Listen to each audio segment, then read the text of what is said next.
High বন্ধুরা, good evening. তো দেখো কোথায় চললাম, হঠাৎ মনে পড়েছে বিয়েবাড়ি আছে আজকে। তো আইব্রোটা করা ছিল না, তো আইব্রো করতে দেখো চলে আসলাম বিউটি পার্লারে আমাদের বাজারেই। আমার খুব ভয় লাগে, এই জন্য আর বুড়ো করা হয় না। তো এত পরিমাণে বুড়ো হয়ে গেছে। তো এই দেখো বসে বললাম, ফাঁকাই ছিল, একজন ছিল। তো হয়ে গেছে পরে আমাকে দিয়ে দিল তাড়াতাড়ি।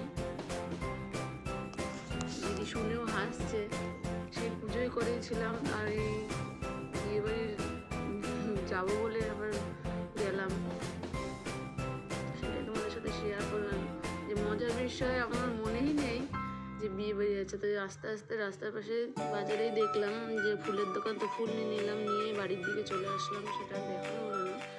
সবাই ভালো থেকো, সুস্থ থেকো, বাই, আবার দেখা হবে।